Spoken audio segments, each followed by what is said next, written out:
So one of the common questions I'm getting right now is, why don't we have enough houses on the market? Why is inventory low? It's a pretty simple answer, and we're going to talk through it today.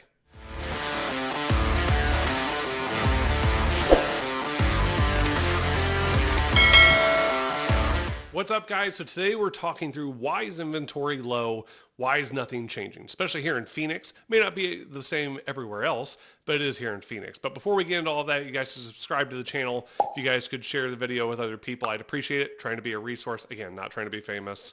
So let's get into it. So why do we have low inventory? And a lot of people kind of already know it's because of interest rates, right? So I'm going to do a little bit of a screencast just real quick. Just share this with you so that way you guys can kind of see what's going on. So this are our current interest rates. I use Mortgage News Daily. There's a lot of different sources out there. But just looking at where our loans sitting. So, 30-year fixed sitting at about 7.12.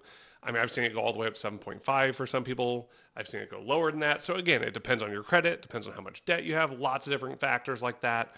So that's something that if you want to learn more about, you talk to a lender. I've got some recommendations if you want to do that. But it's one of those that, sitting around 7.12%, okay, we've been sitting there for a couple weeks now.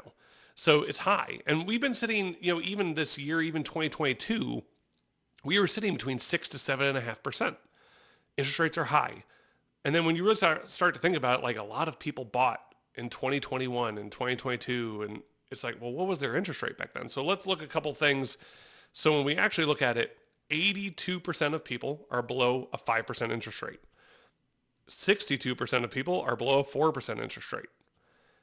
And then you've got, I think it's around 25% are under a 3% interest rate. That's why we don't have inventory, is because people aren't selling. And that's not just here in Phoenix, that's across the United States. So it's one of those that, Yahoo Finance talks about it. And then there's another one, which is Inman, which shows this graph. And it's one of those that Inman's kind of a famous one that I've heard of, at least, just in these circles. But like Yahoo Finance talks about it, where they give the same stats. And really, when you look at it that way, 25% of people have a 3% or lower interest rate. I'm shocked it's not higher than that. I thought people would have refinanced a ton in 2021, and a lot of people didn't. So you've got the majority of people below 5% interest rate. Why would they sell? I mean, we did another video where we showed, depending on what your interest rate is, how it affects your payment. 1% might be several $100s a month.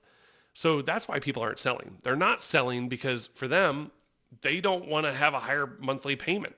They want to be able to say, hey, I want to keep my interest rate low. And so that's why a lot of people are waiting for rates to come down. Now, again, I'm bearish on this, where I need to see inflation come down more before I think we really see lower interest rates. But it's one of those that we have to really take into account now. It's like, okay, when rates do come down, once they start getting into the fives, a lot of people have said, oh, once they hit fours, that's when everybody sells. I think it's probably once we get closer to 5%, maybe below 5.5%, that's where people are like, all right, I'll bite the bullet, because maybe they'll buy down their interest rate, something like that. So something to think about, and that's why we're just not seeing the inventory. So next year, if we do see the rates start to come down, we're going to see buyers definitely come back in the market. And so we'll probably have low inventory, but then it's a matter of when will the sellers come in and at what rate do they come back in? That's the real question. Because if interest rates stay above 5%, I mean, not everybody's going to come in. I think there will be more people that will finally come back in, hopefully balance the market. But maybe not everybody does. I mean, people who have a 2.5% interest rate, unless they need to move, I don't see it happening. So it's one of those that we'll have to see how that plays out. Obviously, life happens with a lot of people, and that's why they move, is big life events. That's why people move, whether you're having more kids or you're having to move out of state or something like that. So Phoenix right now, we don't have a lot of inventory. We're just over 11,000. And to be honest, I know there's other places in the country that are like that too. And there's some places that maybe it's very balanced already. So it depends. Real estate's local. It's all about supply and demand. I would love to talk with you more about it. If you have questions, my information's in the description. I would love to talk with you. You guys, you've been listening to The Real.